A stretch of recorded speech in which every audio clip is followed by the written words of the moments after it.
બળાત્કારીઓની ફાંસી આપવાની માંગના બેનરો લઈ ગરબે ઘૂમી યુવતીઓ। પંચમહાલના કાલોલના હાઉસિંગ સોસાયટીના ગરબામાં જોવા મળ્યા દ્રશ્યો।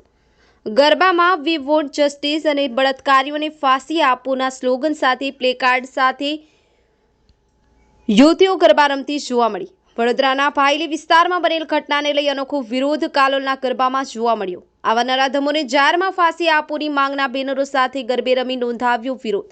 કેટલીક યુવતીઓ અને મહિલાઓ ભાવુક પણ થઈ હતી। બ્યુરો રિપોર્ટ ભાવિનભાઈ પરમાર, BNTV ન્યૂઝ ગુજરાત। રમેશ સત્યની સાથે।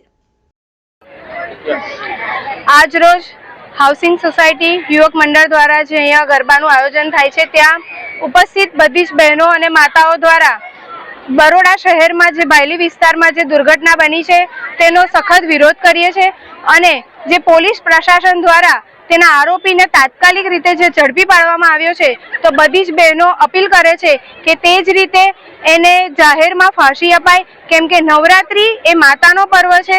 દરેક દીકરીઓ મા દુર્ગાનું સ્વરૂપ છે, તો નવરાત્રિના પર્વમાં આ રીતનું કૃત્ય થાય તે બિલકુલ પણ યોગ્ય નથી। તો આવા નરાધમને જાહેરમાં તાત્કાલિક ધોરણે ફાંસી આપવામાં આવે એવું જ અમારી બધી બહેનોની અપીલ છે। શ્રીફાલી ઉપાધ્યાય। ગુજરાતના વડોદરા શહેરમાં ભાયલી વિસ્તારમાં જે સગીરા સાથે દુષ્કર્મ થયું છે તો અમારી બધી બહેનોની બસ એક જ માંગ છે કે સરકાર એ આરોપીઓને જલ્દીથી સજા આપે। વિભૂતિ પટેલ।